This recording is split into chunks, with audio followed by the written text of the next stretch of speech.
समाज पार्टी के राष्ट्रीय अध्यक्ष और नगीना सांसद चंद्रशेखर जी हमारे साथ में बोलते हैं। सर, एक बड़ी घटना हुई है हाथरस के अंदर, आप भी परिवार से मिलने हैं। 122 मौतें सर हुई हैं और अलीगढ़ जिले की में 17 मौतें हुई हैं। आप भी ठाठस बना रहे हैं सर, क्या अपील करिएगा? देखिए, पहली बात तो जिस तरह से मेरी परिवारों से वार्ता हुई है तो ये आंकड़ा ज़्यादा है जी। 122-21 लोग तो वो है जिनका पोस्टमार्टम हुआ है, और बाकी वो लोग हैं जो अपने परिवार को और उनकी जो है डेड बॉडी को अपने साथ ले गए।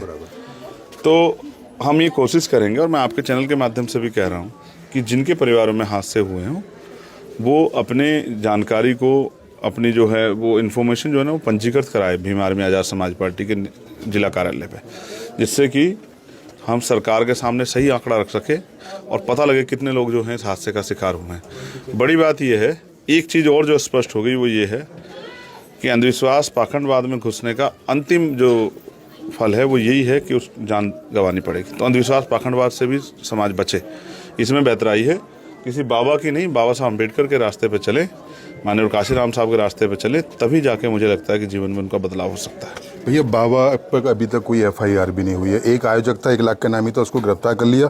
टोटल अभी तक 11 लोग गिरफ्तार किए गए हैं। तो भैया, और 80,000 की परमिशन 4 लाख लोग पहुंच रहे हैं। लेकिन सबसे बड़ी बात यह है कि बाबा की तमाम संपत्तियों का ब्यौरा निकल के आ रहा है, लेकिन बाबा के खिलाफ अभी तक कोई कार्रवाई नहीं। 2 चीज़ें हैं जो आपने कही कि 80,000 लोगों की परमिशन। तो पहली बात यह है कि 80,000 लोगों की परमिशन की व्यवस्था एडमिनिस्ट्रेशन ने, पुलिस ने वहाँ की थी या नहीं की? तो एडमिनिस्ट्रेशन और 80,000 लोगों की व्यवस्था के लिए कम से कम 1,000 लोग चाहिए। तो क्या 1,000 लोगों की ड्यूटी लगी थी? 40 लोगों की। तो इसका मतलब पहले से ही सरकार ने, प्रशासन ने, पुलिस ने उनको मरने के भरोसे छोड़ दिया था। भाई, कोई भी अगर मॉब इकट्ठा हो रहा है, कोई भीड़ इकट्ठा हो रही है, कोई भी हादसा हो सकता है।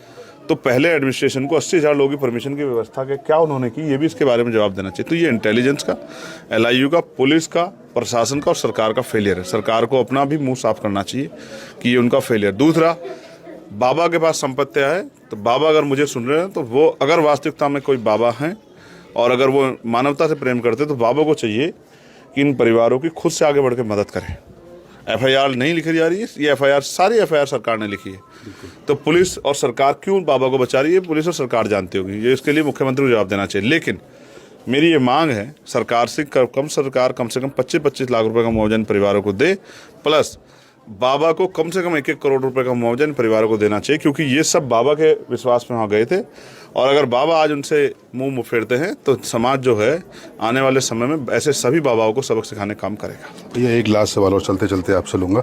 भैया, अभी उपचुनाव होना है, क्या मानना है कि उपचुनाव के चलते ये कोई बयानबाजी सामने नहीं आ रही कि बाबा को गिरफ्तार नहीं किया जा रहा? मैं इसके कहने का चाह रहा हूँ, क्या कोई बात नहीं, चुनाव की बात नहीं कर रहा भैया, मैं कह रहा हूँ मुख्यमंत्री से जवाब मांगो जी कि मुख्यमंत्री जी क्यों ऐसा कर रहे हैं, क्यों बचा रहे हैं ऐसे लोगों को। ठीक है आप लोग?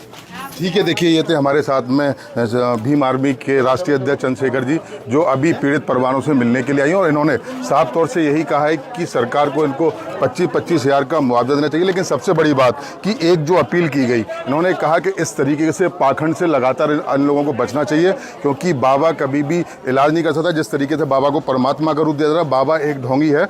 और लगातार ये अब सरकार पर ही सवाल उठाते हुए आ रहे हैं कि आखिर जब मुकदमा पुलिस की तरफ से पंजीकृत किया गया तो बाबा का नाम आखिर उसमें क्यों नहीं लिया गया? तो कहीं ना कहीं इसका बाबा भी जिम्मेदार है। और साथ ही इन्होंने कहा जितनी बाबा की संपत्ति है, बाबा की संपत्ति में से 1-1 करोड़ रुपए जो भी मृतक हैं उनको देने का ये लोग काम करें। मैं सहयोगी नवाब के साथ मोहित गुप्ता, TV9 अलीगढ़।